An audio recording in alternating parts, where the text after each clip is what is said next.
The harsh fluorescent lights of my tiny apartment kitchen buzzed overhead, casting shadows across the nearly empty refrigerator. My fingers trembled slightly as I pushed aside a wilted head of lettuce and half-eaten container of yogurt. Nothing. The milk was gone, and Jamie would wake up hungry in less than an hour. I closed the door with a soft thud that seemed to echo my failure as a mother. "It's okay, buddy," I whispered, watching my 10-month-old son sleep peacefully in his second-hand crib, blissfully unaware of our circumstances. "Mommy will figure something out." The apartment was quiet, except for Jamie's soft breathing and the occasional drip from the leaky bathroom faucet I couldn't afford to fix.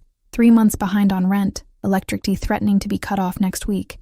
And now, no milk for my son. The weight of single motherhood crushed down on my shoulders with each passing day. I sank onto the edge of my bed, the springs creaking in protest, and stared at my phone. The cracked screen reflected my exhausted face, dark circles under my eyes, skin pale from too many sleepless nights. One contact remained that could solve this immediate problem, but the cost would be far greater than any carton of milk. Daniel Castellano. Even thinking his name sent a shiver down my spine. It had been nearly 2 years since I'd fled from his world of luxury, danger, and obsession. 2 years of looking over my shoulder, working minimum-wage jobs under the table, and moving whenever I felt too comfortable. 2 years of raising our son, alone. My thumb hovered over his name in my contacts. I'd kept this burner phone with only his number, for emergencies. I told myself it was for Jamie's sake, but perhaps some part of me never wanted to completely sever that connection. The thought made my stomach twist with self-loathing. Just this once, I told myself. Just for milk. My fingers moved almost without my permission. "Your son has no milk." The moment I hit send, panic flooded through me. What had I done? The text was impulsive, desperate. Daniel probably wouldn't even receive it. He might have changed his number, forgotten about me entirely, moved on to some other woman who caught his eye. I paced the small apartment, my heart hammering against my ribs. Jamie stirred in his sleep, and I froze, praying he wouldn't wake yet. The clock on the microwave read 6:17 a.m. The bodega on the corner wouldn't open until 7, and I had exactly 2:37 to my name until payday next Friday. The phone remained silent, of course. What did I expect? Daniel Castellano, head of one of the most feared crime families in the city, rushing to deliver milk for a baby he'd never met? A baby he didn't even know existed until 30 seconds ago. I laughed bitterly at my own desperation. Then my phone vibrated, nearly slipping from my trembling hands. Address? Just one word. Cold. Commanding. So typically Daniel. My breath caught in my throat as memories washed over me. His dark eyes watching my every move, his possessive hands claiming me, his whispered promises that I would never want for anything as long as I belonged to him. I hesitated. Giving him my address meant opening a door I had fought desperately to keep closed. But Jamie needed milk, and I was out of options. With shaking fingers, I typed my address and pressed send before I could change my mind. The response was immediate. "Stay there." I sank onto the edge of the tattered sofa, clutching my phone like a lifeline. What had I done? Daniel wasn't the type of man who would simply drop off milk and leave. He was the type who took what he wanted, who saw the world as his to command. And once, he had wanted me. Until I discovered the truth about who he was. Until I found the bloodied shirt in the laundry. Until I overheard the conversation about making an example of someone who had betrayed him. Until I realized that the man I thought I loved was capable of ordering deaths with the same casual ease as ordering dinner. I had run then, terrified and 3 weeks pregnant. A detail I hadn't discovered until I was 2 states away, sleeping in cheap motels and working whatever jobs I could find that paid in cash. Now, I had invited the devil back into my life. 15 minutes passed, then 20. Jamie would wake soon, hungry and crying. I began to think Daniel wasn't coming after all, that perhaps he had only responded to torment me, to remind me of my dependence. I stood and moved to the window, pushing aside the thin curtain to peer down at the quiet street below. A sleek black SUV with tinted windows glided to a stop directly in front of my building. My heart lurched painfully. No ordinary car in this neighborhood looked like that. Polished to perfection, oozing wealth and power. A man in a dark suit stepped out from the driver's side, surveying the street with practiced efficiency before nodding toward the back seat, and then he emerged. Daniel Castellano looked exactly as I remembered, yet somehow more intimidating. His tailored charcoal suit emphasized broad shoulders and a lean frame. His dark hair was shorter now, the sides closely cropped while the top remained slightly longer, styled with precision. But it was his face that caught the breath in my throat. Sharp cheekbones, strong jaw perpetually shadowed with stubble, and eyes so dark they seemed to absorb light rather than reflect it. He didn't look up at my window. He didn't need to. Daniel always seemed to know exactly where I was, as if he could sense me. He carried a large paper bag in one hand while the other adjusted the cuff of his sleeve, a habitual gesture I had once found endearing. Now it reminded me of how meticulously he controlled everything in his orbit. I stepped back from the window, heart pounding wildly. This was a mistake. I should grab Jamie and leave through the fire escape. But before I could move, a firm knock sounded at my door. Too late. I smoothed my oversized t-shirt and worn leggings, suddenly achingly aware of how I must look. Exhausted, unkempt. A far cry from the woman who had once shared his bed in silk lingerie. I took a deep breath and opened the door, leaving the chain latched. Daniel stood in the dimly lit hallway, his presence seeming to fill the entire space, his eyes locked with mine through the narrow opening. And for a moment, neither of us spoke. I saw something flash across his face. Surprise, perhaps, at how much I had changed. Or disappointment. Elena. My name on his lips still carried the slight accent that had once made my knees weak. Open the door. It wasn't a request. I just needed milk, I whispered, hating the tremor in my voice. You can leave it. Open the door, Elena. His voice remained quiet, but steel ran beneath the softness. Or I will open it myself. We both knew the flimsy chain wouldn't stop. With resignation, I closed the door, unlatched the chain, and opened it fully. Daniel stepped inside, his gaze sweeping over the tiny apartment in one assessing glance. I saw it through his eyes, the water-stained ceiling, the second-hand furniture, the clothes drying on a rack in the corner. His jaw tightened almost imperceptibly. You live here. Not a question. An accusation. Yes. I lifted my chin slightly, a small act of defiance. We live here. At the word we, his gaze sharpened. He set the paper bag on my small kitchen counter and turned toward the sleeping alcove where Jamie's crib stood partially visible. Don't, I said, stepping between him and my son. Our son. Please. Daniel went still, the way he always did when something challenged his control. I remembered that stillness. It preceded either calculated charm or cold fury, with nothing in between. You kept my son from me. His voice was dangerously soft. For how long, Elena? I swallowed hard. He's 10 months old. The calculation was immediate. I could almost see him counting backward, remembering when I had disappeared from his life. His eyes darkened further. 10 months.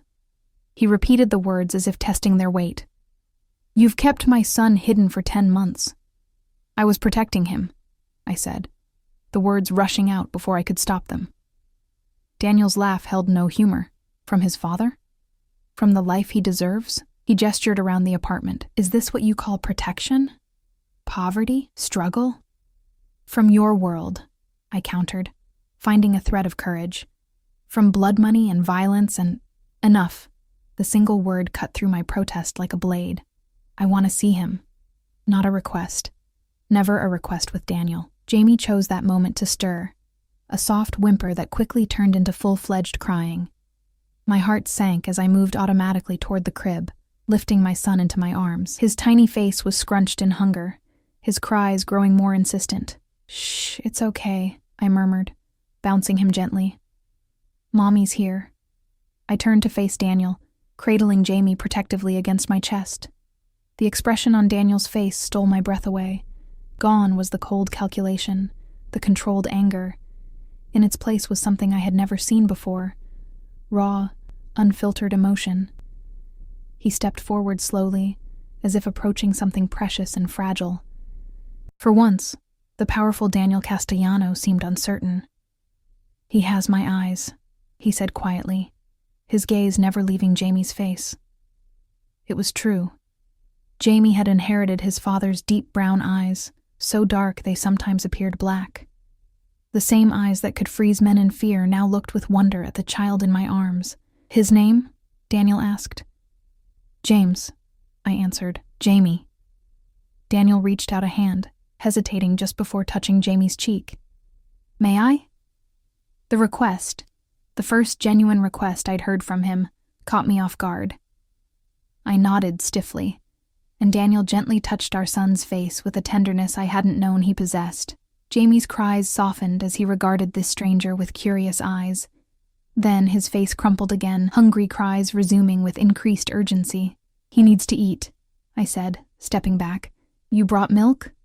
Daniel seemed to snap out of his trance, turning to the paper bag he had set on the counter. Yes. He began unpacking its contents, and I stared in disbelief. Not just milk, but formula, baby food, diapers, wipes, and groceries.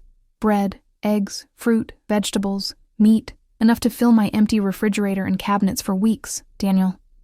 I only asked for milk, I said, feeling the familiar mix of gratitude and resentment his generosity had always provoked. His help came with strings attached. Always. My son will not go hungry, he stated flatly, opening the carton of milk and pouring some into a clean bottle I'd left on the drying rack. He tested the temperature on his wrist, a gesture so unexpectedly paternal it momentarily stunned me before offering it to me. I took the bottle and sat on the sofa, adjusting Jamie in my arms. He latched onto the bottle eagerly, his cries immediately ceasing. The silence that fell between Daniel and me was heavy with unspoken words. Daniel removed his suit jacket, draping it precisely over the back of my rickety kitchen chair, and rolled up the sleeves of his crisp white shirt.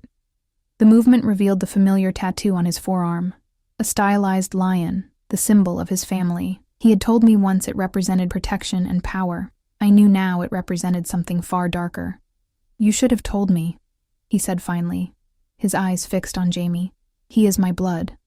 And what would you have done? I asked, unable to keep the bitterness from my voice. Brought me back to your world, made your son a target for your enemies, raised him to follow in your footsteps? Daniel's expression hardened. I would have protected you both, the way you protected Marco Ravelli, I countered, naming the business associate whose execution I had overheard him ordering.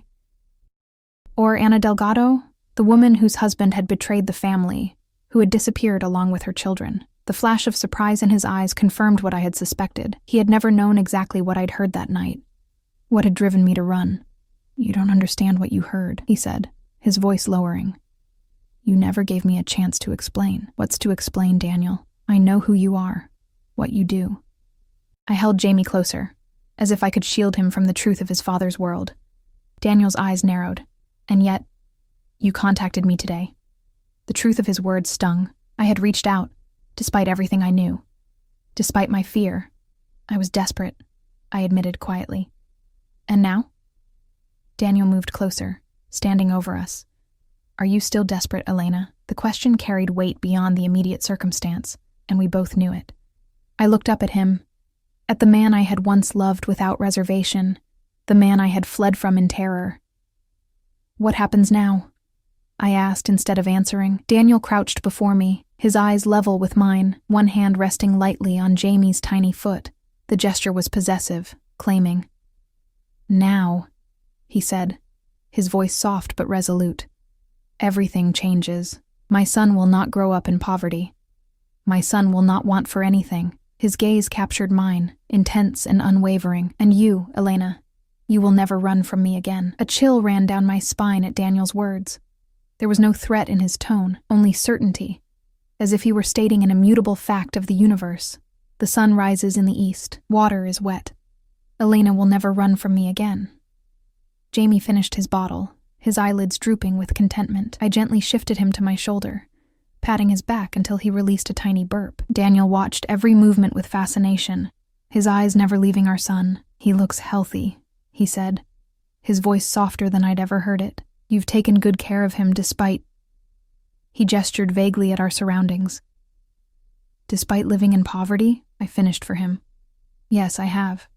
He's had all his checkups, all his vaccinations. I work double shifts to make sure he has what he needs. Double shifts where? Daniel's eyes narrowed. The diner on Westbrook and the convenience store on Maple, I answered, immediately regretting giving him this information. I alternate between morning and night shifts. And who watches my son while you work?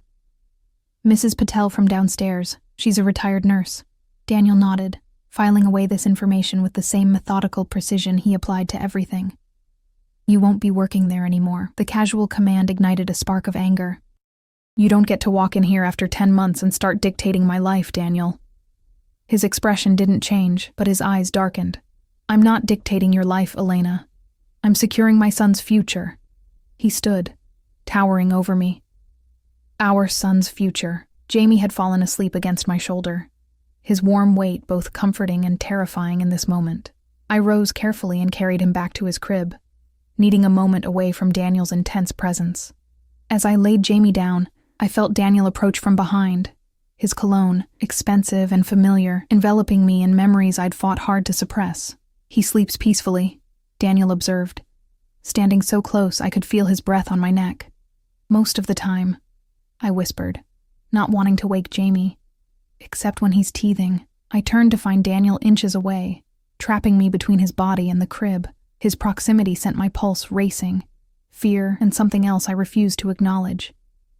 He reached up slowly, brushing a strand of hair from my face with a gentleness that contradicted everything I knew about him. You cut your hair, he said, his fingers lingering near my cheek. I had chopped off my long dark hair into a practical bob soon after leaving, one of many attempts to transform myself into someone he wouldn't recognize. It's easier to manage with a baby. His eyes traveled over my face, cataloging the changes, the shadows under my eyes, the tension in my jaw, the wariness that had become my default expression. You're thinner, he noted with disapproval. I stepped sideways, escaping his proximity. Food isn't cheap. Daniel's jaw tightened. You should have come to me.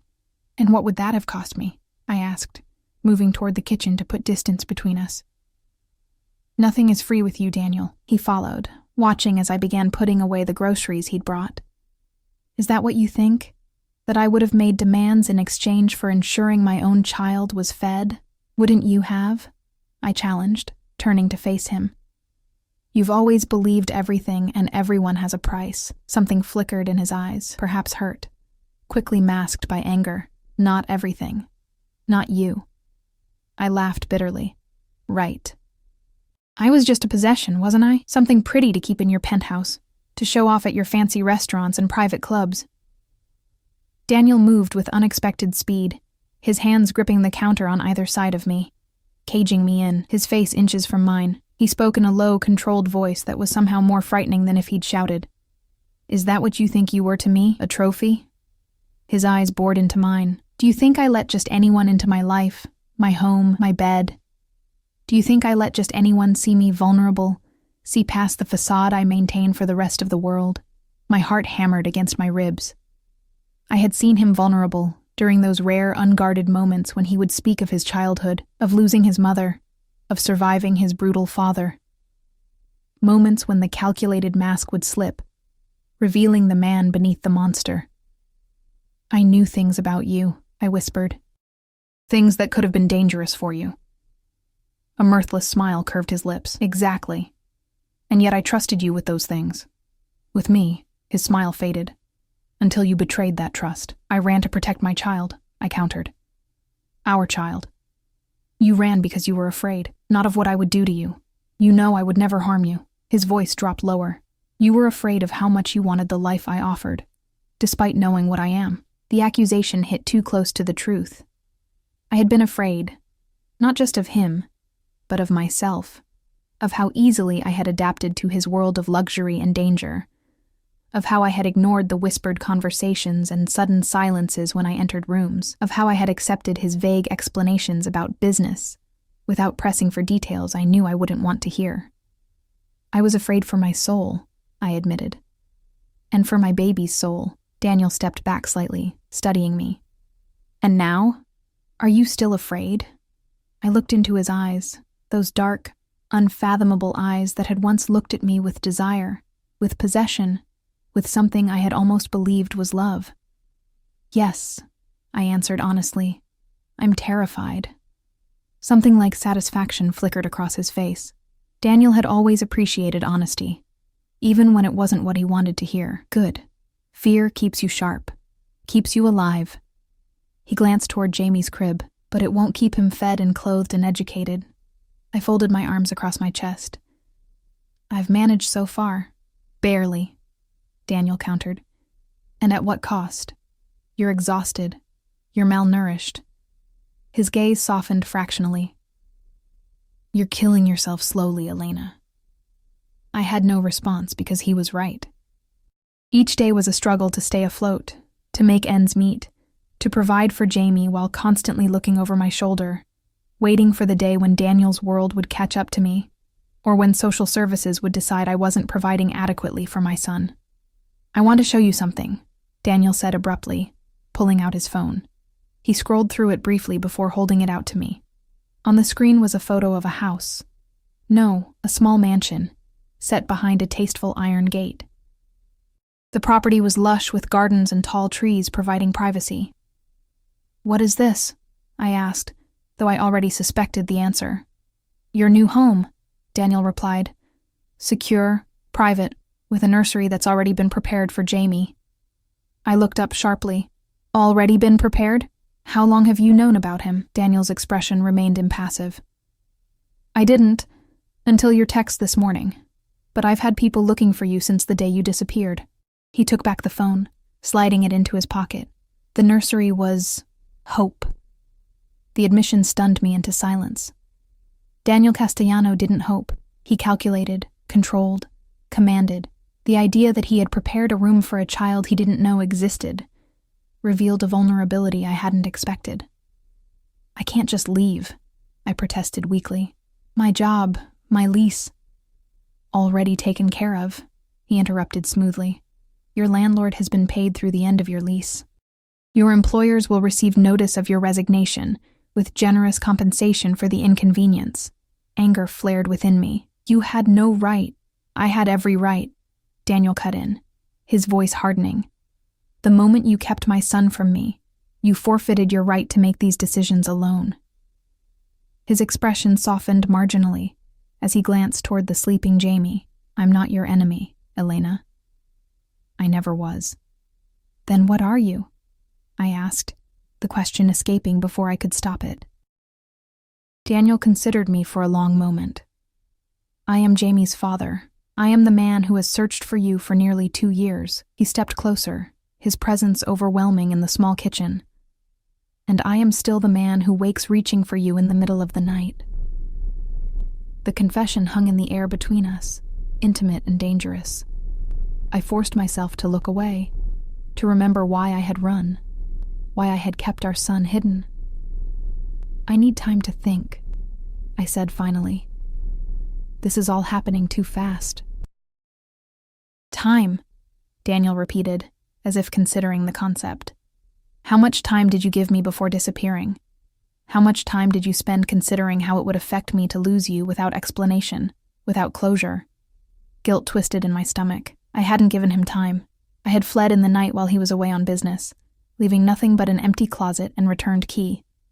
No explanation, no goodbye, just gone.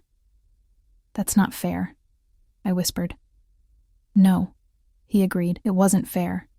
He checked his watch. Platinum, I noticed. The same one I had given him for his birthday. I have a meeting I cannot miss. We'll continue this discussion this evening. The casual certainty that he would return, that our discussion would continue, sparked my defiance. I haven't agreed to anything, Daniel. He regarded me with a look that was almost pitying. You contacted me, Elena. You opened the door. He moved toward the apartment door, pausing with his hand on the knob. I'll have groceries delivered this afternoon. Make a list of anything Jamie needs. I don't want your charity, I said, hating how petulant it sounded even to my own ears. It's not charity, Daniel replied coolly. It's responsibility. My son will be provided for, whether you accept it graciously or not. With that, he was gone, the door clicking shut behind him with quiet finality. I rushed to the window, watching as he descended to the street below. His driver held the SUV door open, and Daniel slid inside without a backward glance. The vehicle pulled away smoothly, leaving only a faint cloud of exhaust in its wake. I sank onto the sofa, trembling with the aftermath of his presence. Daniel had always had this effect on me, leaving me shaken, disoriented, caught between wanting to run and wanting to follow. Now the stakes were infinitely higher. Now there was Jamie to consider. I moved to my son's crib, watching his peaceful sleep. He looked so innocent, so untouched by the complications of his parentage. Would Daniel's world taint him? Or would it protect him in ways I couldn't? The questions circled in my mind without answers. My phone chimed with a text message. Daniel, of course. Car will pick you up at 7. Be ready. Bring Jamie. Not a request. Never a request. I typed a response, deleted it, typed again. What could I say? That I wouldn't comply? We both knew that was a lie. Daniel would return, with or without my cooperation. And part of me, the part I had tried desperately to silence for 2 years, wanted to see him again, wanted to understand what his reappearance in our lives would mean. I left the message unanswered and moved to the tiny bathroom, studying my reflection in the cracked mirror. The woman who stared back bore little resemblance to the one who had once shared Daniel's life. My hair was shorter, my face thinner, my eyes harder. I had changed, necessarily and deliberately. But had Daniel changed? Could a man like him change? Or was I fooling myself, grasping at the memory of tender moments to justify considering a return to his world? I splashed cold water on my face and began mentally cataloging what Jamie would need for the evening. Diapers, wipes, extra clothes, his favorite stuffed elephant. The routine tasks helped calm my racing thoughts, grounding me in the immediate reality of motherhood, rather than the uncertain future looming before us. By the time Jamie woke from his nap, I had reached a decision. I would go tonight, would hear what Daniel had to say, not because he had commanded it, but because Jamie deserved more than I could give him alone, because running had nearly broken me, and I couldn't do it again. Because facing Daniel, facing our shared past and possible future, was the only way forward. Jamie gurgled happily as I lifted him from the crib, his tiny hands patting my cheeks in greeting. "Hey, little man," I whispered, kissing his forehead. "You met your daddy today." The words felt strange on my tongue, foreign and frightening and somehow right. Daniel was Jamie's father, a fact I had tried to ignore but could no longer deny. Whatever happened next, that truth would shape all our lives. I held Jamie close, inhaling his sweet baby scent. "We're going on an adventure tonight," I told him softly. "And Mommy's a little scared, but I promise I'll always protect you, no matter what. Even," I silently added, "if that meant protecting him from his own father." Outside, the afternoon light was fading, casting long shadows across the worn carpet. Time was slipping away, carrying us inexorably toward 7 o'clock, and whatever awaited us in Daniel's world. I could only hope I was strong enough to face it. At precisely 7 o'clock, a soft knock sounded at my door. Daniel was nothing if not punctual. I adjusted Jamie on my hip, his diaper bag slung over my shoulder, and opened the door to find not Daniel, but a woman I didn't recognize. She was tall and elegant in a charcoal pantsuit, her dark hair pulled back in a sleek ponytail. Her expression was professionally neutral, but I detected a flicker of curiosity in her eyes as she assessed me. "Ms. Reyes? I'm Sophia, Mr. Castellano's personal assistant." Her voice was crisp and efficient. "The car is waiting downstairs. Daniel isn't coming up?" I asked, surprised and slightly relieved. I had spent the afternoon mentally preparing myself for another confrontation. A small smile touched Sophia's lips. "Mr. Castellano is attending to final arrangements at the house. He asked me to escort you safely." Safely. The word hung in the air, a reminder of Daniel's world and its dangers. I nodded, tightening my hold on Jamie as I followed Sophia down the narrow hallway to the elevator. Jamie, alert and curious, stared at the stranger with wide eyes.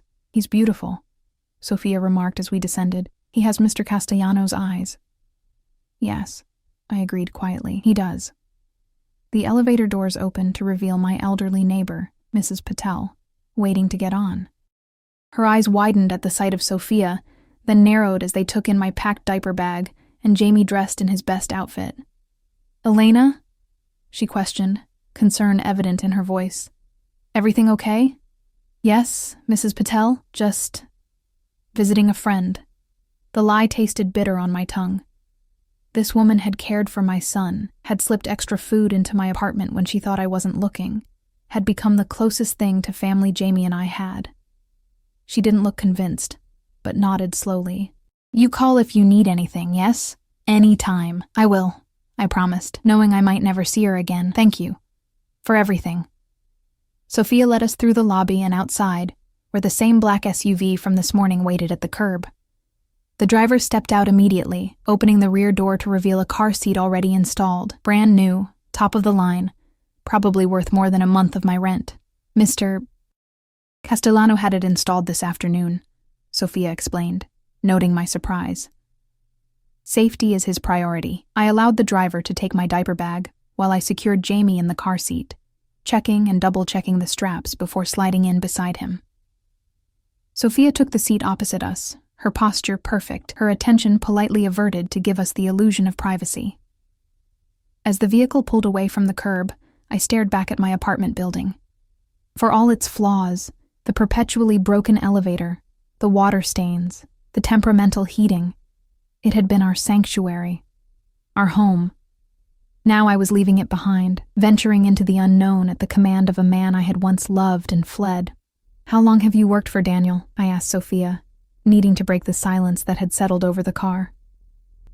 3 years, she replied. "I started shortly before you left." The careful pause told me she knew exactly who I was, who I had been to Daniel. I wondered what else she knew, if she had witnessed his reaction to my disappearance, if she had been part of the search efforts to find me. "You must know him well, then," I ventured. Sophia's expression remained neutral. "Mr. Castellano is a very private person." "That's not an answer." A hint of a smile curved her lips. "No, it's not." She held my gaze steadily, "But I know enough to understand that your return, and Jamie's existence, changes everything." The implication sent a chill through me. "Changes what exactly?" Sophia glanced at Jamie, who was contentedly chewing on the ear of his stuffed elephant. "Mr. Castellano has always been focused, disciplined. The past 2 years, however, his focus has had a particular direction." "Me," I supplied quietly. "You," she confirmed with a slight nod. "Finding you became something of an obsession."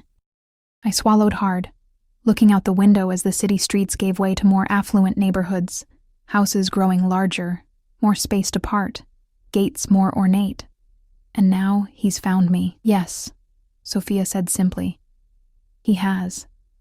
The rest of the drive passed in silence. I watched the landscape transform, each mile taking us further from my life of struggle and closer to Daniel's world of luxury and danger. Jamie eventually dozed off, lulled by the smooth motion of the expensive vehicle. After about 40 minutes, we turned onto a private road, lined with mature oak trees that formed a natural tunnel. At the end stood a wrought iron gate, which opened silently as we approached. Beyond it, the house from Daniel's photo rose from meticulously landscaped grounds, an elegant 3-story structure of stone and glass, imposing yet somehow welcoming. Security cameras tracked our approach, and I noticed discreet figures patrolling the perimeter. Daniel's security was always thorough, always invisible until needed. The SUV circled a fountain before stopping at the front entrance. Before the driver could exit, the massive wooden door opened, and Daniel emerged. He had changed from this morning's suit into dark trousers and a charcoal sweater that softened his usually formidable appearance. His eyes found mine through the car window, intense and unreadable. The driver opened my door, and I carefully unbuckled Jamie, who had awakened and was taking in his new surroundings with wide-eyed curiosity. As I stepped out with Jamie in my arms, Daniel approached, his movements measured, controlled, as always. "You came," he said quietly, the simple statement carrying layers of meaning. "Did you doubt I would?" I asked, adjusting Jamie on my hip. A ghost of a smile touched his lips. With you, Elena, I've learned to expect the unexpected. His gaze shifted to Jamie, softening visibly. He reached out, gently touching our son's cheek.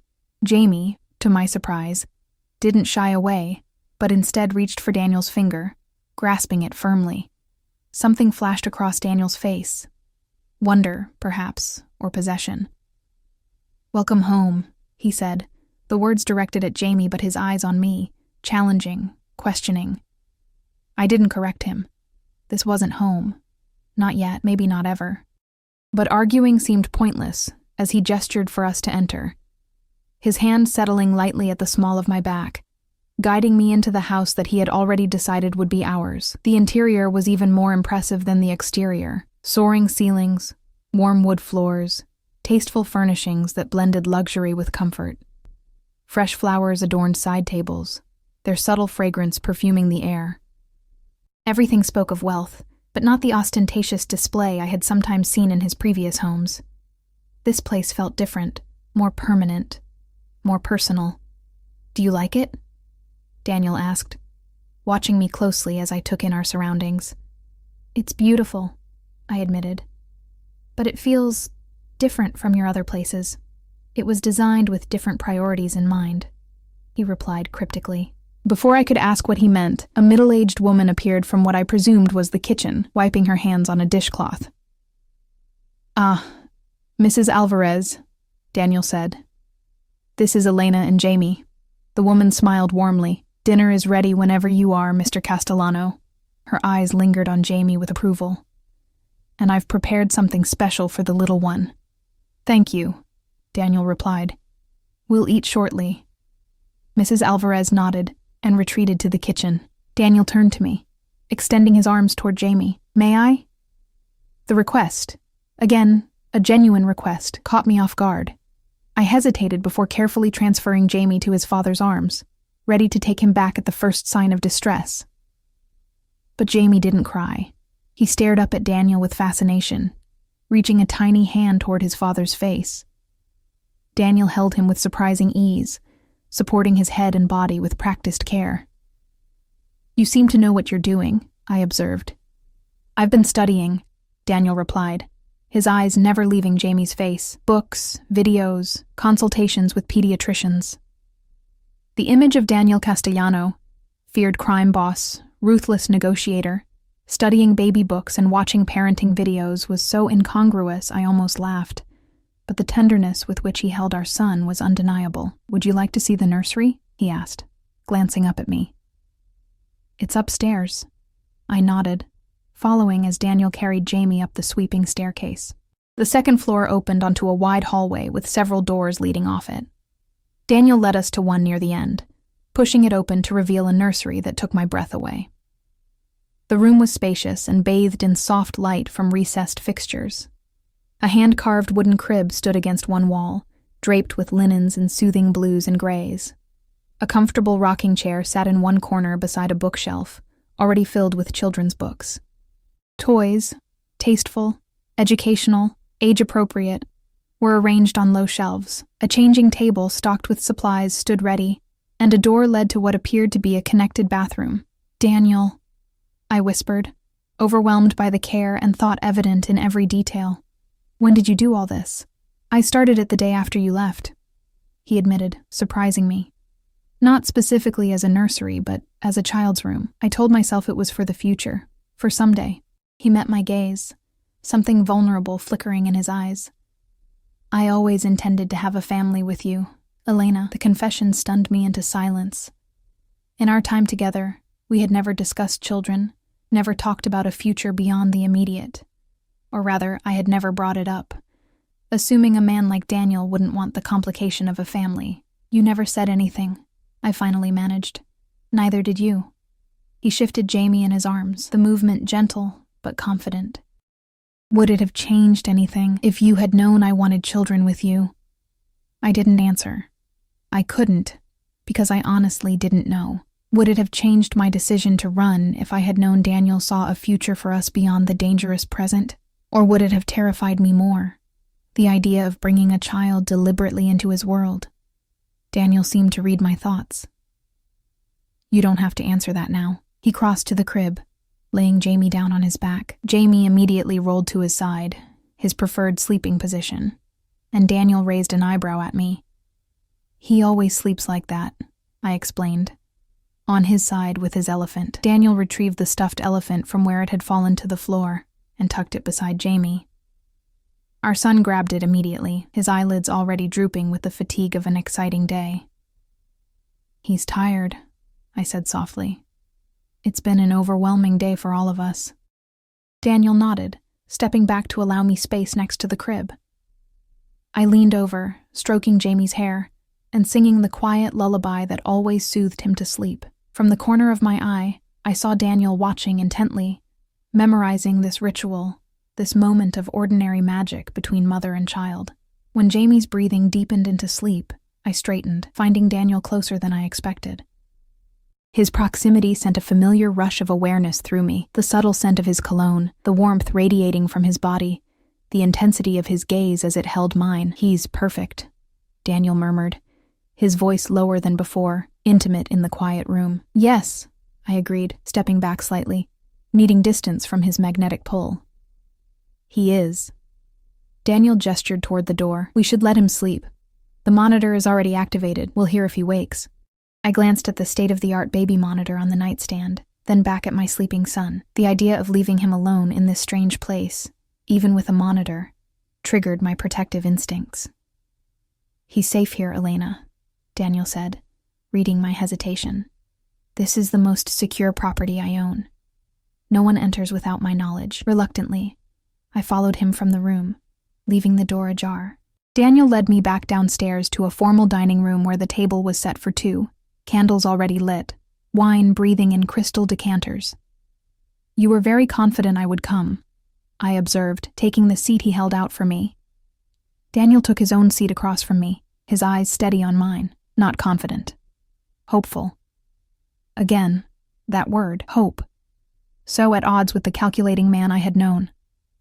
Before I could respond, Mrs.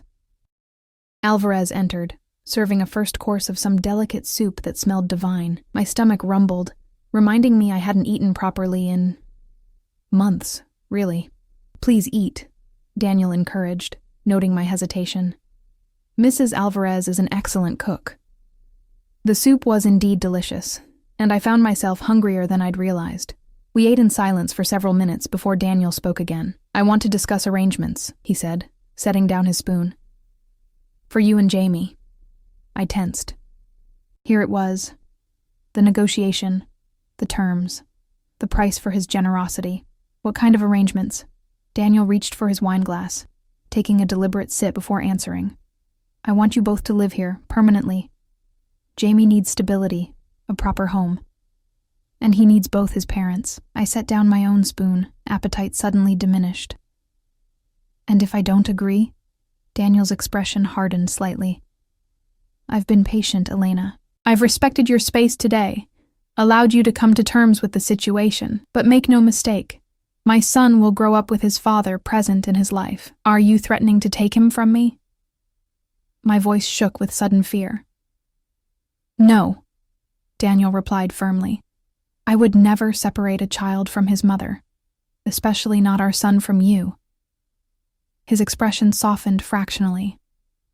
But I am prepared to take legal action to establish my parental rights if necessary. The implied threat hung in the air between us. Daniel had resources I couldn't hope to match. Lawyers, influence, endless funds. If he sought custody, even partial custody, I would be powerless to stop him, so my choices are to live here, under your control, or fight a losing battle in court. I summarized bitterly. Your choices, Daniel countered, are to provide our son with the stability and security of both parents in a safe, comfortable home, or to continue struggling alone while I pursue my rights as his father through legal channels. He leaned forward, his gaze intense. I'm offering you a partnership, Elena, not imprisonment. A partnership on your terms, I argued, in your world. Would you prefer I moved into your apartment? He asked with a hint of sarcasm. Would that make you feel more in control? I flushed, knowing how ridiculous the suggestion was. Daniel Castellano in my tiny apartment, with its leaking faucets and temperamental heat, was an absurd image. What about your work? I asked instead. Your business. We both knew what I meant. The family business. The empire built on blood and fear.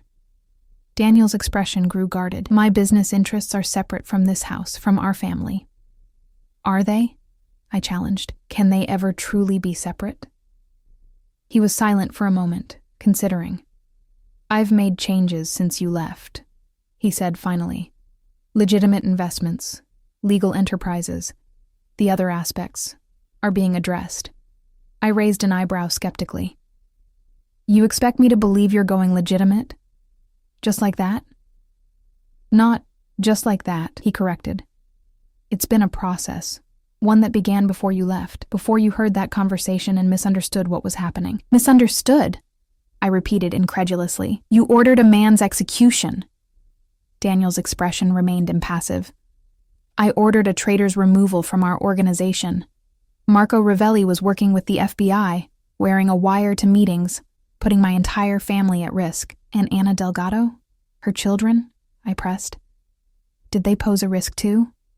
Ana Delgado and her children are living comfortably in Arizona under new identities, Daniel replied calmly. Her husband had made enemies outside our organization, who wouldn't have hesitated to use his family as leverage. I arranged their protection and relocation. I stared at him, trying to reconcile this information with what I had believed for 2 years. How can I possibly believe that? Daniel reached into his pocket and withdrew his phone. After a few taps, he slid it across the table to me. On the screen was a photo of Ana Delgado, looking healthy and content, her arms around 2 smiling children in front of a modest but pleasant-looking house. This was taken 3 months ago, Daniel said. She sends updates occasionally to let me know they're doing well. I pushed the phone back toward him, my mind reeling. Had I misunderstood? Had I fled based on assumptions that weren't accurate? Or was Daniel simply showing me what he wanted me to see, crafting a narrative to lure me back? Even if that's true, I said slowly, it doesn't change who you are, what you do. No, Daniel agreed, surprising me. It doesn't change who I am, but it might change your perception of what I do, and why. Before I could respond, the baby monitor on the table crackled with Jamie's familiar fussing sounds. I rose immediately. He's probably hungry again, I explained, already moving toward the stairs. He usually wakes once before settling for the night. Daniel stood as well. I'll come with you.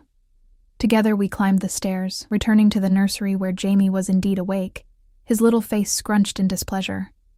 I lifted him from the crib, checking his diaper before reaching for the bottle I had prepared earlier. Allow me, Daniel said, holding out his hand for the bottle. When I hesitated, he added, Please. Reluctantly, I handed him the bottle and watched as he settled into the rocking chair, adjusting Jamie in his arms with surprising competence. Jamie accepted the bottle eagerly, his eyes fixed on Daniel's face with innocent curiosity. You've been practicing, I observed quietly. Daniel glanced up, a rare, unguarded expression on his face. With dolls, it seemed important to learn. The image of Daniel Castellano practicing baby care with dolls was so unexpected, so at odds with his fearsome reputation, that I almost smiled. Almost. Why? I asked softly. Why go to all this trouble when you didn't even know Jamie existed? Daniel was quiet for a moment, watching our son drink. Because I knew, eventually, I would find you, he finally replied. And I hoped, when I did, we might have a chance to start again, to build something real. Something real, I echoed. Built on what foundation, Daniel? Trust. How can I trust you after everything I know? How much do you really know, Elena? He countered, his voice gentle but his eyes challenging. You heard fragments, saw glimpses, and ran before asking for explanations. I was scared, I admitted, terrified of what those fragments meant. And now? He asked. Are you still terrified of me? I looked at him, this dangerous, complicated man cradling our son with such tenderness, and gave him the truth. I'm terrified of wanting to stay. Daniel's eyes darkened at my confession, a complex mix of emotions flashing across his usually guarded features. Wanting to stay is nothing to fear, Elena, isn't it? I moved closer, taking a seat on the ottoman near the rocking chair. You represent everything I tried to escape, everything I wanted to protect Jamie from. And yet here you are, he observed quietly, his attention returning to Jamie, who was nearly finished with his bottle. Because you found us, I reminded him. Because I was desperate enough to text you. The memory of that moment, standing in front of my empty refrigerator, panic rising in my throat, felt distant now, as if it had happened to someone else, in another lifetime. Desperation brings clarity, Daniel said. It strips away pretense, reveals what truly matters. He shifted Jamie to his shoulder with practiced ease, gently patting our son's back. In your moment of need, you reached out to me, not someone else. That means something, Elena. I wanted to deny it, to claim I had exhausted all other options first, but we both knew it would be a lie. Daniel had been my first choice, not my last resort. Despite everything I knew about him, despite my fear, he had been the one I turned to when Jamie needed help. It means I'm a terrible mother, I whispered, voicing the fear that had haunted me since pressing send on that text. What kind of mother brings her child back to a world like yours? Daniel's expression hardened, the kind who wants her child to thrive, not merely survive. Jamie let out a small burp, and Daniel's features softened again as he cradled our son back into the crook of his arm. You are an excellent mother, Elena. You've kept him safe, healthy, loved, but you've been doing it alone, running yourself into the ground in the process. Jamie's eyelids were growing heavy again, his bottle empty. Daniel stood carefully and returned him to the crib, tucking the elephant beside him with a gentleness that continued to surprise me. You don't have to do it alone anymore, he said, his voice low in the dimly lit nursery. Let me help you raise our son. Let me give you both the life you deserve. And what kind of life is that? I asked, rising from the ottoman. One where his father disappears for days on mysterious business? Where armed guards patrol the grounds? Where he learns that power comes from fear and violence? Daniel stepped closer, close enough that I could feel the warmth radiating from his body. Is that really what you think he would learn from me? Isn't it what you learned from your father? The question slipped out before I could stop it, touching on the painful history Daniel rarely discussed. Something dark flickered in his eyes. My father taught me many things, most of them lessons in what not to become. He reached out slowly, his fingertips brushing a strand of hair from my face. I have no intention of repeating his mistakes with our son. The gentle touch sent a tremor through me, a visceral reminder of the connection we had once shared. I stepped back, needing distance to think clearly. Come, Daniel said, gesturing toward the door. Jamie's asleep. We should finish our conversation downstairs. I followed him back to the dining room, where Mrs. Alvarez had cleared the soup and served the main course. Perfectly cooked fillets, roasted vegetables, and garlic mashed potatoes that made my mouth water, despite my emotional turmoil. Daniel poured more wine for both of us before taking his seat. Eat, he encouraged. You need your strength. I took a bite, the flavors exploding on my tongue, reminding me how long it had been since I'd eaten anything that wasn't reheated or hastily prepared between shifts. For several minutes we ate in silence, the only sounds the gentle clink of silverware against fine china. Tell me about the past 10 months, Daniel said finally, setting down his knife and fork. Tell me about Jamie. The request caught me off guard. I had expected more negotiation, more pressure to accept his terms. Instead, he seemed genuinely interested in the son he had just discovered. He was born on December 12th, I began hesitantly. A little early, but healthy. 7 pounds, 3 ounces. You were alone? Daniel's expression darkened at the thought. I nodded. I had a midwife at a small birthing center. They were kind. His first word? A smile tugged at my lips despite myself. Mama, at about 7 months. He's still working on other words, but he babbles constantly. I took a sip of wine, the rich Cabernet warming me. He started crawling at 8 months, and he's trying to pull himself up now. The pediatrician says he's advanced for his age. Daniel listened with rapt attention as I continued, sharing the milestones and little moments that had filled our life. Jamie's first laugh, his favorite foods, the way he would bob his head to music. With each story, the tension between us eased slightly, replaced by the shared connection of two parents discussing their child. "I have pictures," I admitted, pulling out my battered phone. "Not many, but—" Daniel reached for the phone eagerly, his fingers brushing mine in the exchange.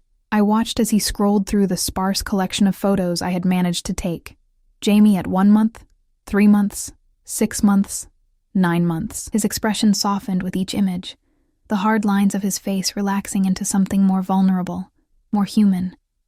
"He's perfect," he murmured, lingering on a photo of Jamie laughing in a patch of sunlight on the apartment floor. "He has your smile, and your stubbornness," I countered with a small smile.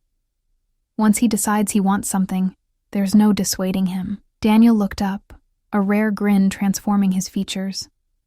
"A valuable trait," says the man who once refused to leave my apartment until I agreed to have dinner with him. The memory slipped out before I could censor it. Daniel sitting stubbornly on my old sofa, claiming he would wait all night if necessary after our chance meeting at the university library where I had worked. It worked, didn't it? His eyes held mine, warm with shared history, best 14-hour wait of my life. The comment caught me off guard, reminding me of the man I had fallen for. Determined, intense, but also capable of surprising humor and tenderness. Before Daniel the crime boss, there had been Daniel the man, and I had loved that man with an intensity that had frightened me even then. "Why me?" I asked suddenly, the question that had lingered since our first meeting finally finding voice. "Out of all the women you could have chosen, wealthy, connected, understanding of your world, why pursue the broke graduate student working night shifts at the university library?" Daniel set down my phone, considering the question. "Because you looked at me and saw a man, not a name or a bank account or a reputation." His gaze held mine steadily.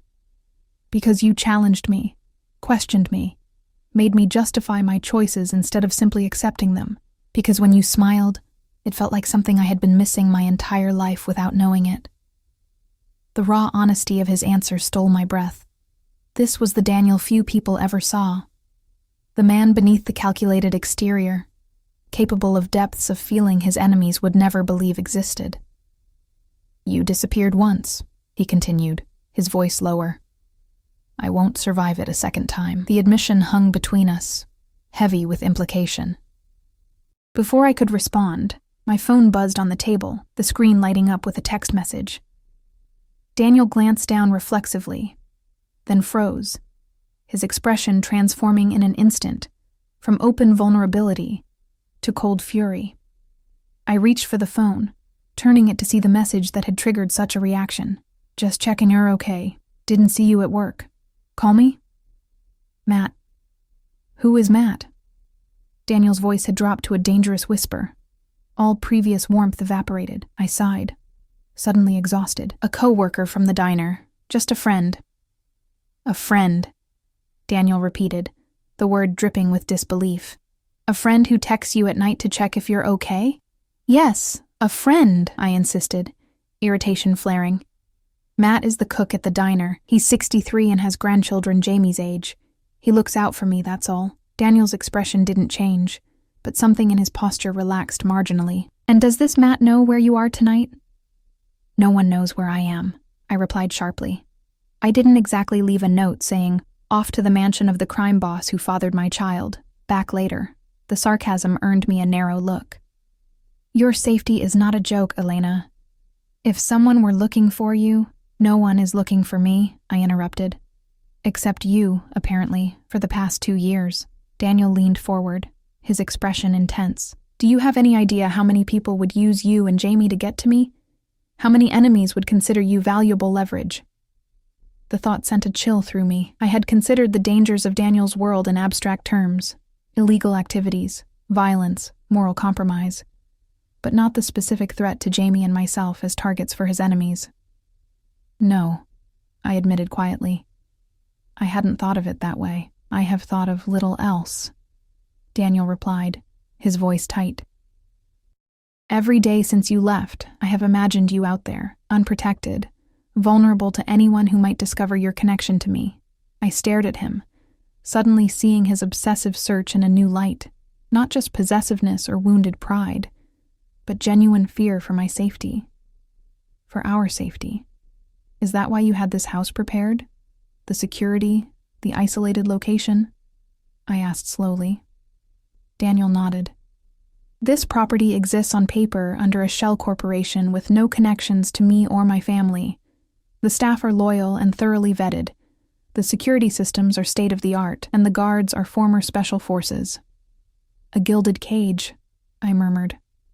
A sanctuary, he corrected firmly. One where you and Jamie can live in comfort and safety. With you, I added, meeting his gaze. With me, he confirmed. As a family. The word hung between us, loaded with meaning and expectations. Family had always been a complicated concept for both of us. Daniel with his brutal father and absent mother, me with parents who had died too young, leaving me to navigate the world alone. And what exactly would that entail? I asked carefully. This family arrangement. Daniel regarded me steadily. You and Jamie living here permanently. Shared custody and parental responsibilities. Financial support and security. He paused, something vulnerable flickering in his eyes. And in time, perhaps more between us, if you're willing. More, I repeated. You mean a relationship? Yes. He didn't elaborate, didn't pressure, simply stated it as a possibility, a hope. I took a deep breath, trying to organize my thoughts. And your work? Your business? As I said, I've been transitioning to legitimate enterprises, Daniel replied. The process is nearly complete. Within 6 months, all my interests will be above board. And in the meantime? In the meantime, my work remains entirely separate from this house and our family, he stated firmly. I will never bring business here, never expose Jamie to any aspect of it. I wanted to believe him, part of me, the part that remembered how it felt to be loved and protected by him, already did. But the careful, cautious part that had kept Jamie and me alive for the past 10 months needed more. I need time, I said finally. This is all happening so fast. Yesterday I was struggling to buy milk for our son. Today you're offering us a life I never imagined possible. Daniel nodded slowly. How much time? A trial period, I suggested, the idea forming as I spoke. 1 month. Jamie and I will stay here, get to know you, see how this arrangement works in practice. At the end of the month I decide whether we stay permanently. Daniel's expression darkened. And if you decide to leave, then we negotiate a custody arrangement that allows you to be part of Jamie's life, while respecting my concerns. I held his gaze steadily. I won't keep him from you again, Daniel. I promise you that. But I need to know I can trust you before I commit to this life. For a long moment, Daniel was silent, his expression unreadable. I knew what I was asking was difficult for him. Daniel Castellano didn't do uncertainty, didn't leave decisions in others' hands. Control was as essential to him as breathing. 1 month, he finally agreed, his voice tight. With conditions. I raised an eyebrow. What conditions? You don't leave the property without security, he stated flatly. You allow me to provide for all financial needs. You make no contact with anyone from your previous life without discussing it with me first. His eyes held mine intently. And you are honest with me, completely honest about your concerns and needs during this time. The conditions were restrictive but not unreasonable, given the circumstances. I considered for a moment before nodding. I agree, with one addition of my own. Daniel waited expectantly. You are equally honest with me, I said firmly, about your business, about your plans for our future, about everything. No half-truths, no omissions. No protecting me from information you think I can't handle. A muscle ticked in Daniel's jaw, the only outward sign of his tension. Agreed, he said finally, though you may not like everything you learn. I'd rather know uncomfortable truths than comfortable lies, I replied. Daniel reached across the table, his hand extended toward mine, not demanding, but offering. After a moment's hesitation, I placed my hand in his. His fingers closed around mine, warm and strong and achingly familiar. 1 month, he repeated softly. Beginning now. The contact between us sent a current of awareness through my body, a reminder of the chemistry that had always existed between us, regardless of the complications. I withdrew my hand slowly, needing to maintain some distance, some clarity. "I should check on Jamie," I said, rising from the table. Daniel stood as well, ever the gentleman despite the power and danger that clung to him like a second skin. "Of course. I'll show you to your room afterward.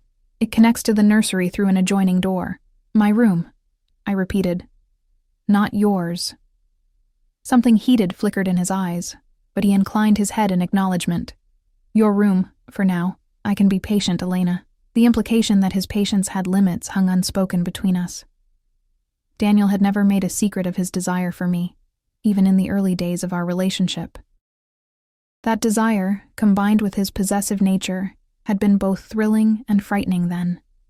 Now, with Jamie between us and 2 years of separation to overcome, it was even more complicated. We checked on Jamie together, finding him sleeping peacefully, his tiny chest rising and falling in the soft glow of the nightlight. Daniel stood beside me at the crib, close enough that our shoulders nearly touched, united in this moment of parental wonder. "He trusts completely when he sleeps," Daniel observed quietly. "No worries, no fears." "That's our job," I replied. "To worry and fear for him, to protect him so he doesn't have to." Daniel glanced at me, something approving in his expression. "Yes, it is." We watched Jamie for another moment before Daniel led me through a door I hadn't noticed earlier, concealed within the nursery's wood paneling. It opened into a spacious bedroom decorated in soothing blues and creams. A king-size bed with what appeared to be silk sheets, a sitting area with comfortable chairs, a marble bathroom visible through another doorway. "Your things are in the closet," Daniel said, gesturing toward a walk-in closet that I suspected was larger than my entire apartment. Noting my confusion, he added, "I had Sophia purchase a new wardrobe for you this afternoon. If anything doesn't fit or isn't to your taste, she can exchange it." I should have been offended at the presumption, but instead found myself feeling oddly touched by the consideration. "Thank you," I said quietly. Daniel moved to the nightstand, pressing a button that illuminated a control panel. "The house security system can be accessed here. This button calls security directly." He pointed to another. "This one alerts me personally, day or night." He turned to face me, his expression serious. "Your safety, both of you, is my highest priority, Elena. Never hesitate to use these if you feel concerned about anything." The reminder of the dangers surrounding Daniel's world sent a shiver down my spine. "Do you expect trouble?" "I never expect it," he replied with grim certainty. "I prepare for it." "There's a difference." I nodded, suddenly exhausted by the emotional whiplash of the day, from desperate single mother to whatever I was now. Co-parent with a crime boss? Reluctant inhabitant of a luxury fortress? Woman standing on the edge of falling back into a love that had once consumed her? "You're tired," Daniel observed, reading my fatigue with the same uncanny perception he had always possessed. "Rest. We can continue our discussion tomorrow." He moved toward the door, but paused with his hand on the knob. "I never stopped looking for you, Elena. Not for a single day." His eyes met mine, intense and sincere. "I never stopped hoping I would find you. And now that I have, now that I've found both of you, I will do whatever it takes to keep you safe. To keep you with me."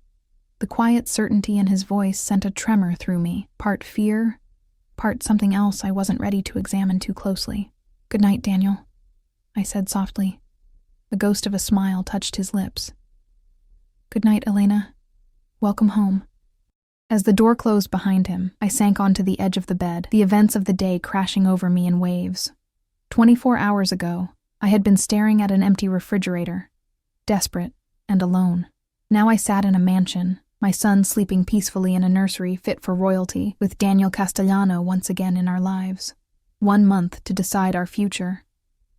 1 month to determine if Daniel could truly change, if his world could ever be safe for Jamie, if the feelings I had buried for 2 years were worth resurrecting. 1 month to decide if I was brave enough to stay. Morning light filtered through sheer curtains, casting soft patterns across the unfamiliar bed.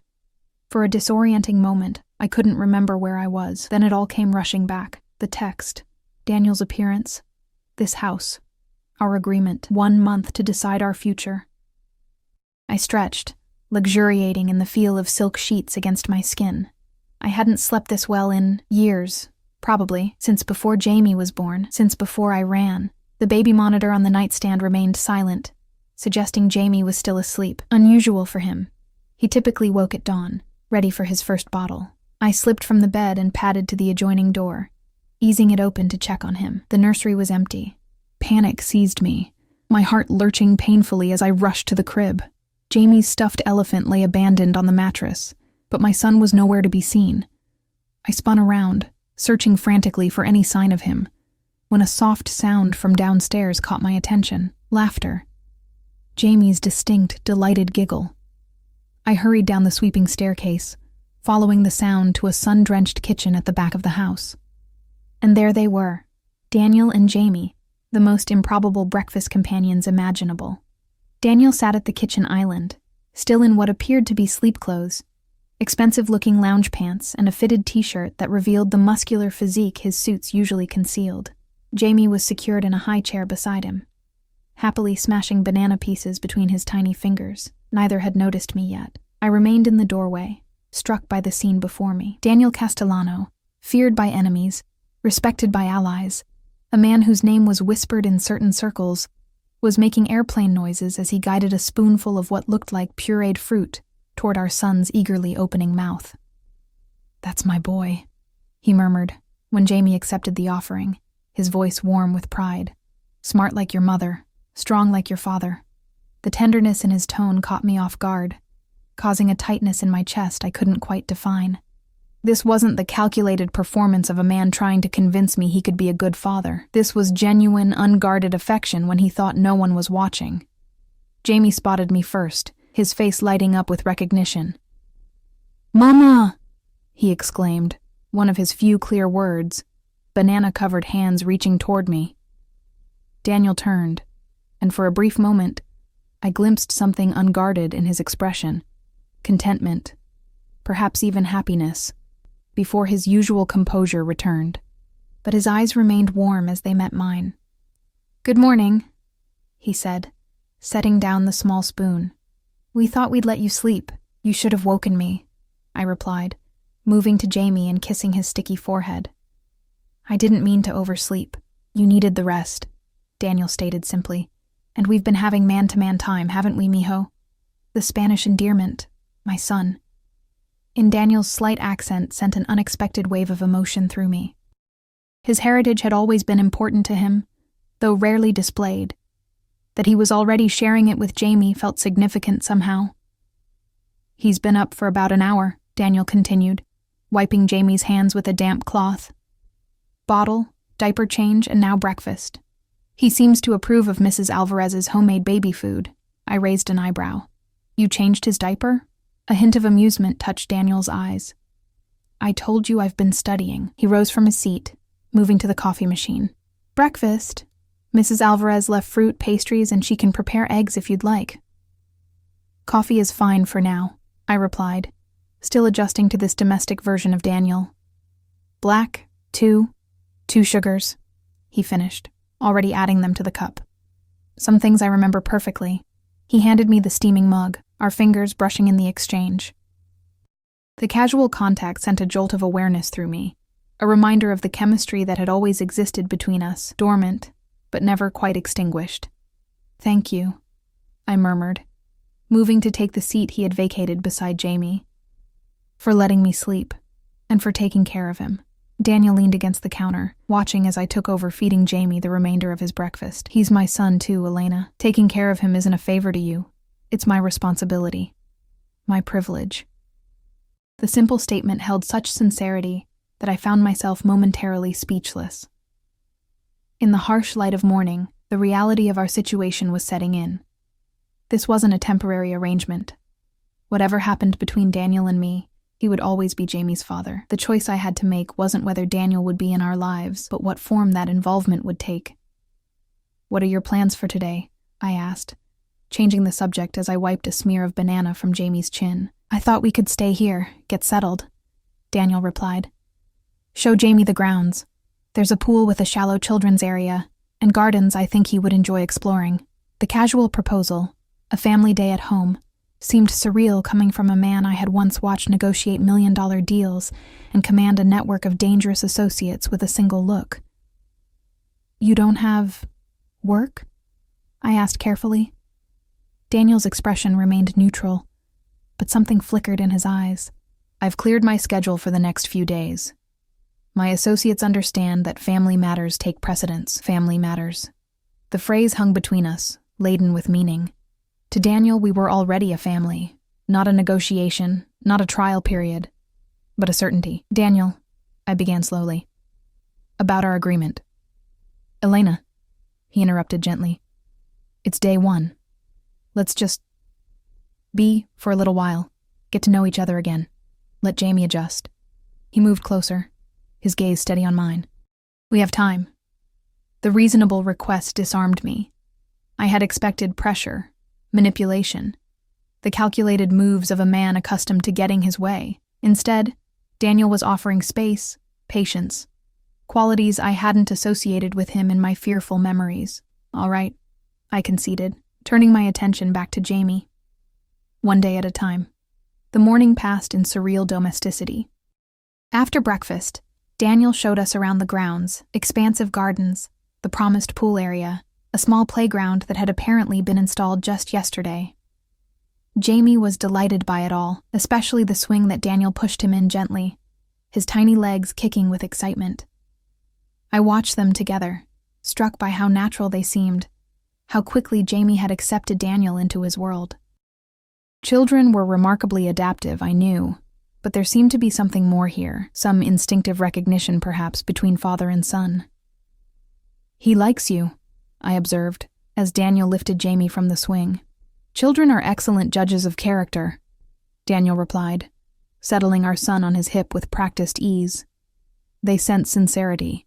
Is that what he's sensing from you? Sincerity? The question wasn't entirely a challenge, but genuine curiosity. Daniel's eyes met mine over Jamie's head. What do you think he's sensing, Elena? The direct question caught me off guard. I considered for a moment before answering honestly. Love. He senses that you love him. Something softened in Daniel's expression. Yes, he agreed quietly. I do. How? I asked, the question that had been nagging at me since yesterday finally finding voice. How can you love someone you just met? Daniel glanced down at Jamie, who was contentedly playing with the collar of his father's shirt. I loved him before I met him. From the moment I read your text, knew he existed. He looked back at me, his gaze steady. He's part of you and part of me. How could I not love him instantly? The simple declaration struck something deep within me. Daniel had always been capable of such certainty, such absolutism in his emotions. It was part of what had drawn me to him initially, his unwavering conviction in a world that had always seemed so uncertain to me. It's not always that simple, I murmured. It can be, Daniel countered. If we let it. The comment hung between us as we continued our tour, eventually returning to the house for Jamie's lunch and nap time. Daniel insisted on participating in every aspect of Jamie's routine, absorbing each detail with the same focused intensity he had once applied to business matters. After settling Jamie for his nap, we retreated to a comfortable sitting room overlooking the gardens. Mrs. Alvarez appeared with lunch, a light salad for me, something more substantial for Daniel, before discreetly withdrawing. Your staff is very efficient, I observed, picking at my salad. Do they live here? Daniel shook his head. Mrs. Alvarez comes daily. Security rotates shifts, with 2 men always on property. My driver, Marco, has quarters above the garage. He studied me over his water glass. Does their presence make you uncomfortable? A little, I admitted. I'm not used to having people around all the time, watching, serving. They're not watching you, Elena. They're protecting you. He set down his glass, leaning forward slightly. And they can be as invisible as you prefer. This house is designed to provide privacy while maintaining security.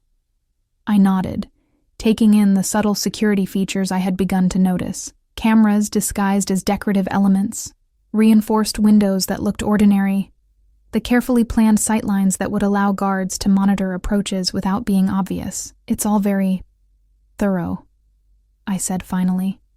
You've thought of everything. Not everything, Daniel replied, his voice quieter. I never anticipated Jamie. That was the one variable I couldn't plan for. The admission seemed to cost him something. Daniel had built his life, his empire, on careful planning and absolute control. The existence of a son he hadn't known about represented a massive disruption to that control. A disruption he was handling with surprising grace. Would you have looked for me differently if you had known? I asked, curious despite myself. If you had known I was pregnant when I left? Daniel considered the question with the gravity it deserved. I would have found you faster, he said finally. I would have been more aggressive in my methods. A chill ran through me at the implication. What methods did you use? He held my gaze steadily. Are you sure you want to know? Part of our agreement is complete honesty. But some truths are difficult to hear. I want to know, I insisted. No more secrets, remember? Daniel nodded once. I had teams in 6 cities following leads. Private investigators with specific instructions to be discreet, to observe but not approach if they found you. I had contacts in hospitals and clinics watching for your name or any aliases we thought you might use. He paused. I accessed databases I had no legal right to access, called in favors from people who owed me, paid substantial sums for information. You invaded my privacy, I stated, not entirely surprised but still disturbed by the scope of his search. Yes, he agreed without hesitation. I would have violated every privacy law in existence to find you, Elena. His expression hardened slightly. What I didn't do was harm anyone. I didn't threaten. I didn't destroy. I looked for you with every resource at my disposal, but I did it cleanly. By your standards, I pointed out. By any reasonable standard, he countered. I could have found you months ago if I had been willing to be less ethical in my methods. The claim gave me pause. Daniel Castellano, concerned about ethics? It contradicted everything I had believed about him when I ran. Why weren't you? I asked. Less ethical, I mean, if finding me was so important to you. Daniel's eyes never left mine, because I hoped when I found you, there would be a chance for reconciliation, for understanding. And that chance would be destroyed if I used methods that harmed you or others. He leaned back slightly. I wanted to find you, Elena, not terrify you into running further. The logic was so perfectly, essentially, Daniel, pragmatic, strategic, but with an underlying current of emotion that few people ever glimpsed. It reminded me why I had fallen for him in the first place, before I knew the full truth of his world. And now, I asked softly, now that you've found us? Now we decide what comes next, he replied simply. Together. The word hung between us, together, loaded with possibilities and complications. Before I could respond, my phone chimed from the coffee table. I reached for it automatically, checking the screen. Need money for rent ASAP. Landlord threatening eviction. Amy, my neighbor from the apartment, a single mother like myself, with twins barely older than Jamie. We had helped each other occasionally, watching each other's children during overlapping shifts, sharing resources when one of us came up short. A friend? Daniel asked, his tone carefully neutral, but his eyes sharp with interest. My neighbor, I explained, already typing a response. She's in trouble with the landlord, the same landlord who was threatening you with eviction? Daniel's voice hardened. The one I paid through the end of your lease yesterday? I looked up, surprised. You really did that? I said I did. A hint of offense colored his tone. I don't lie to you, Elena. No, you just omit crucial information, I countered, unable to help myself. Like the fact that you're the head of a crime family. Daniel's expression shuddered slightly. You knew who I was when we met, perhaps not the specifics, but you knew I wasn't an ordinary businessman. He was right, and we both knew it. I had sensed the danger surrounding Daniel from our first meeting, had been drawn to it, if I was completely honest with myself. The expensive suits, the deferential treatment he received everywhere we went. the careful way people spoke around him. I had known he was powerful in ways that exceeded legitimate business. I had simply chosen not to look too closely. "You're right," I admitted quietly. I knew something wasn't conventional. I just didn't know how deep it went. Daniel nodded once, accepting my concession without pressing the advantage. "What does your neighbor need, exactly?" I glanced back at Amy's text. "Rent money. Probably utilities, too," knowing her situation. Without hesitation, Daniel pulled out his phone, tapped something into it, and set it down. "It's taken care of." I stared at him. "What do you mean, taken care of?" "I mean the landlord will receive payment for her rent and utilities through the end of her lease, same as yours," he replied simply. "She'll receive notification later today." "Just like that?" I asked, slightly stunned by the casual display of financial power. "You don't even know how much it is." "It doesn't matter how much it is," Daniel said with a slight shrug. "Your friend needed help. I provided it." The ease with which he solved a problem that would have been insurmountable for me just days ago was both impressive and slightly terrifying. This was the double-edged sword of Daniel's world, the power to protect, to provide, but also the underlying reminder of how that power had been accumulated. "Thank you," I said sincerely. "Amy has been a good friend to me and Jamie." Daniel nodded, his expression softening slightly. "Then she deserves our help." He paused, watching me closely. "That's what I want you to understand, Elena. The resources at my disposal can be used for good. To protect, to support, to build. It's a matter of choice and intention." "And your intentions?" I asked quietly. "For your business? For the future?" "Are exactly as I told you," he replied steadily. "Legitimacy, security, family." His eyes held mine with unwavering intensity. I meant what I said about transitioning to legitimate enterprises. "The process began before you left, accelerated after you disappeared." "Why?" I pressed, needing to understand. "You've spent your entire adult life building your organization. Why change course now?" Daniel was silent for a long moment, considering his response. When he finally spoke, his voice carried a weight of conviction I hadn't anticipated. "Because I want more than power and wealth, Elena. I want a legacy that doesn't require my son to look over his shoulder for the rest of his life. I want him to be proud of his name, not burdened by it." He leaned forward, his gaze intense. "And I want a life with you that isn't shadowed by fear. Yours or mine." The sincerity in his voice was unmistakable. This wasn't the calculated charm he deployed in negotiations, or the cold certainty he used to command respect. This was Daniel stripped of pretense, offering a truth I hadn't expected. "You're doing this for us," I said softly. "Not quite a question. For all of us." He corrected gently. "For the family we could be." The baby monitor crackled with Jamie's familiar wake-up sounds before I could respond. Daniel rose immediately. "I'll get him," he said, already moving toward the stairs. "Take some time. Think about what I've said." As he disappeared up the staircase, I remained seated, my thoughts in turmoil. The Daniel who had reappeared in my life was both familiar and strange. The same commanding presence, the same intensity, but tempered by something I could only describe as purpose. Not the cold ambition that had driven him before, but something warmer, more human. Could I trust it? Could I trust him? The questions circled without clear answers. The days passed in a similar pattern of domestic discovery. Daniel rearranged his schedule to spend most of his time at the house, leaving only for brief periods when business demanded his physical presence. Each day revealed new aspects of him as a father, patient, attentive, surprisingly playful with Jamie, who had taken to him with a trust that both reassured and terrified me. A week into our arrangement, I found Daniel in his home office late one evening after Jamie had gone to bed. He was studying documents on his computer, his expression focused in the way I remembered from our earlier life together. "Working late?" I asked from the doorway, unsure if I was interrupting. Daniel looked up, his expression immediately softening. "Just finalizing some transfers. Come in."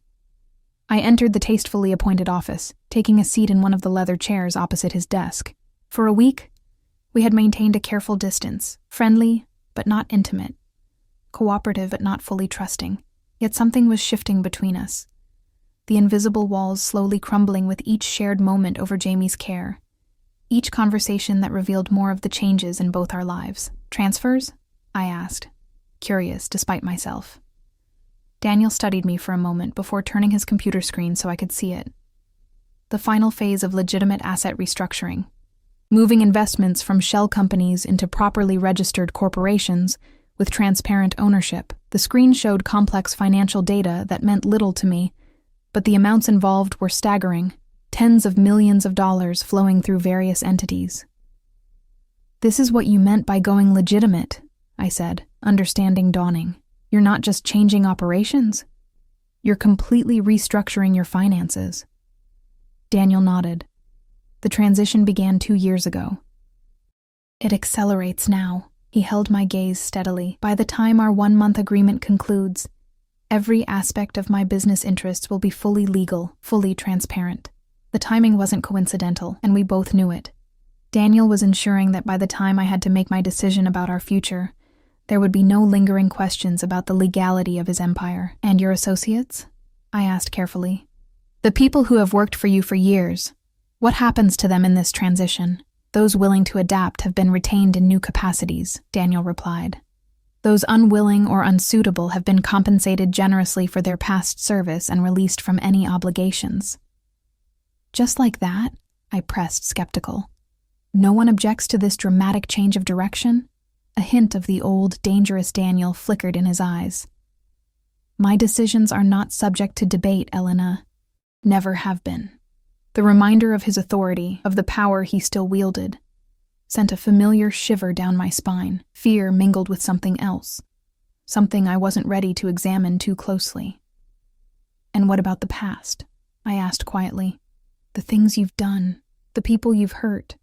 Does going legitimate erase all that?" Daniel leaned back slightly, regarding me with unexpected candor. "Nothing erases the past. I don't expect absolution, Elena. Only the chance to build a different future." His expression grew more intent. "A future with you and Jamie." The raw honesty in his voice caught me off guard. This was the core of Daniel Castellano. Beneath the power and the danger and the calculation, a man capable of profound feeling, of transformation driven by love. "I'm trying to trust you," I admitted, the confession slipping out before I could stop it. "I'm trying to believe this change is real." "I know," he said softly, "and I'm trying to be worthy of that trust." He rose from his desk, moving around to lean against its edge, closer to where I sat. "It's been a week, Elena. What are you thinking? How are you feeling about all of this?" The direct question deserved a direct answer. "Confused," I admitted.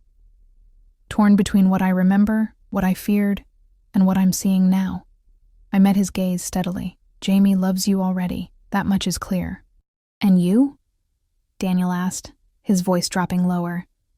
"What are you feeling beyond confusion?" My pulse quickened at his proximity, at the intensity in his dark eyes. "I don't know," I whispered. "I'm not sure I can trust my feelings where you're concerned. I never could." Daniel reached out slowly, his fingertips brushing my cheek, in a touch so gentle it nearly undid me. "Your feelings were never the problem, Elena. It was the fear that came with them." I closed my eyes briefly at his touch, memories washing over me. The first time he had touched me this way, the last night before I discovered the truth and ran. The countless moments between filled with passion and tenderness that contradicted everything I later came to believe about him. "I was right to be afraid," I murmured, opening my eyes to find him watching me with naked longing. "Yes," he agreed softly. "You were. My world was dangerous then, more than I allowed myself to admit." His hand dropped away, leaving my skin tingling in its absence. "But I'm offering you a different world now. A safer one.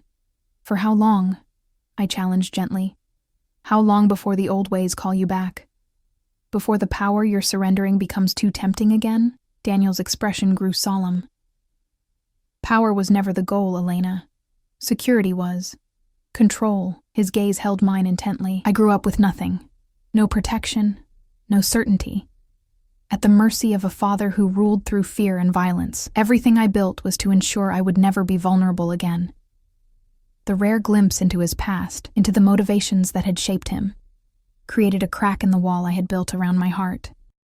I had always known pieces of Daniel's history: the abusive father, the mother who had died too young, the poverty and danger of his childhood. But I had never fully understood how those experiences had forged him. And now? I asked softly. Now I understand there are different kinds of vulnerability, he replied, his voice lower. The kind that comes from opening yourself to love, to family, to a future you can't control entirely. He moved closer, his knees nearly touching mine. That's the vulnerability I'm choosing now, Elena. For Jamie, for you. If you'll let me. The sincerity in his voice, in his eyes, was unmistakable.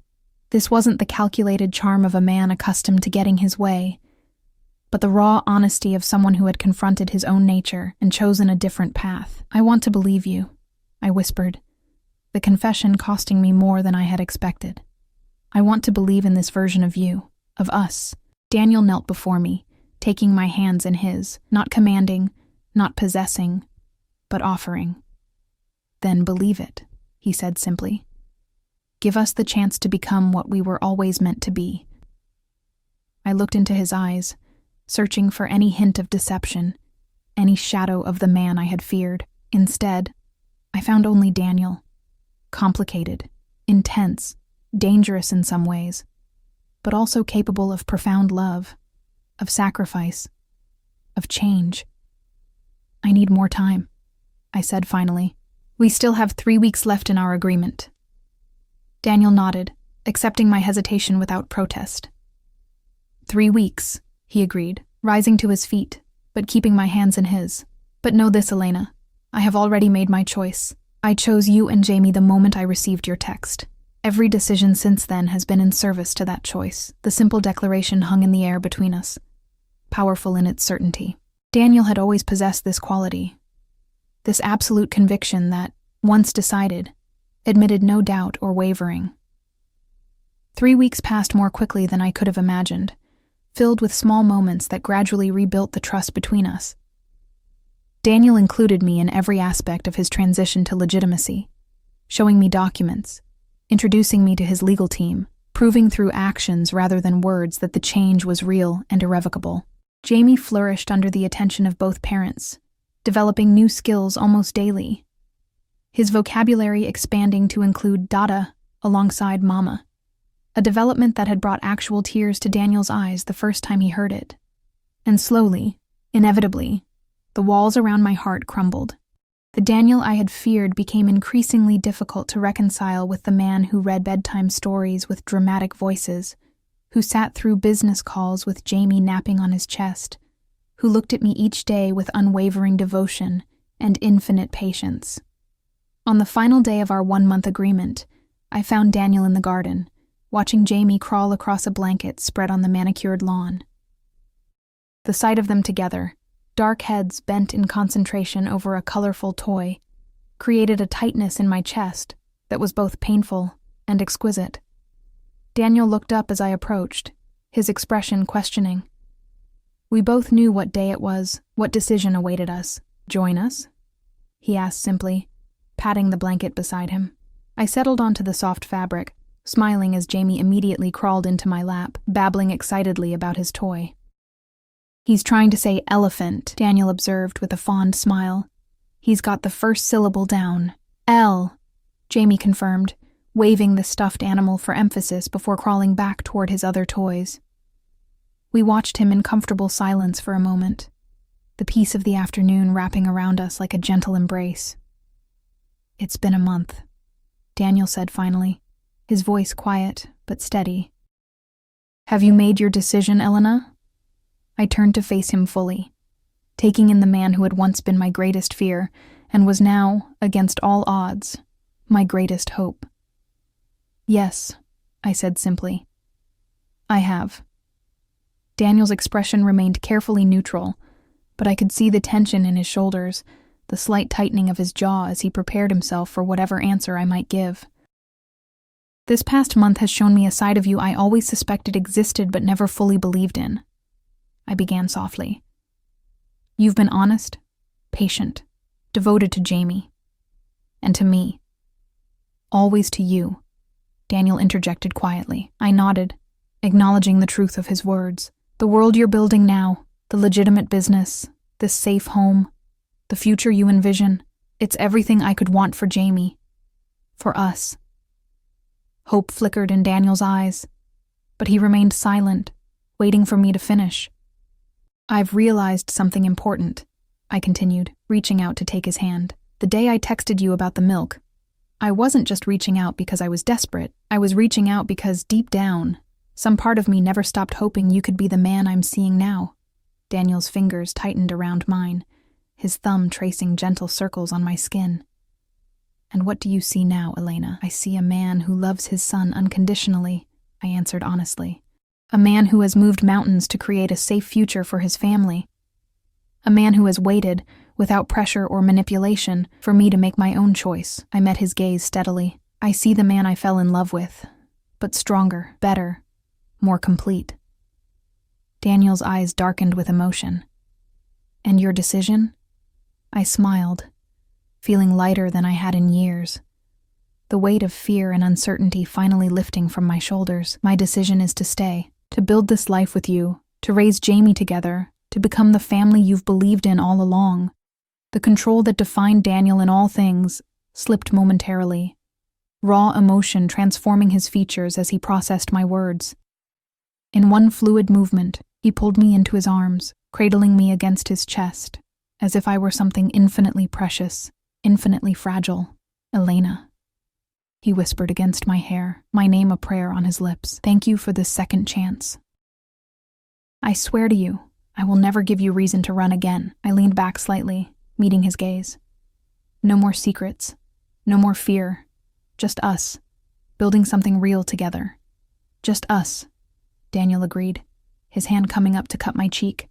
You, me, and Jamie. Family. The word no longer frightened me. Instead, it felt like coming home. Not to a place, but to a person, to the connection we had always shared, now strengthened by time and truth, and the small miracle playing contentedly at our feet.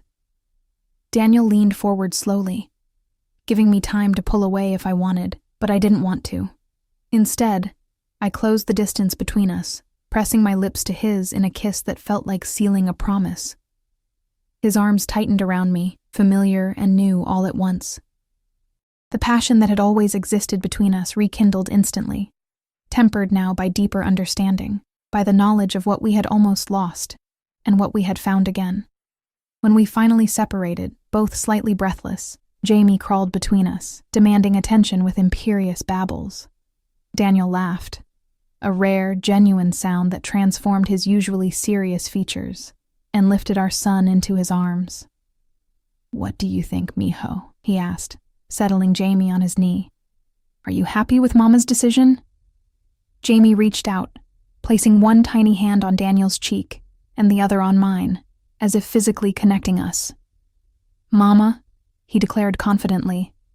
Then, with equal certainty, "Dada." "That's right," I whispered, blinking back unexpected tears. "Mama and Dada are both here now. Always." Daniel's eyes met mine over Jamie's head, a world of meaning in that single glance, gratitude, joy, and a love so profound it transcended the complications of our past. "Always," he echoed softly, the word both a promise and a certainty. In that moment, with the afternoon sun warm on our faces and our son secure between us, I knew with absolute clarity that I had made the right choice. The text I had sent in desperate need had led us here, to this second chance, this new beginning. Daniel Castellano had once been the man I fled from in fear. Now he was the man I chose to build a future with, in strength and in love. The journey had been unexpected, complicated, even dangerous at times, but as Daniel drew me closer, creating a circle of warmth with our small family, I realized that sometimes the most unexpected paths lead exactly where we're meant to be. Sometimes, a desperate text about milk can change everything.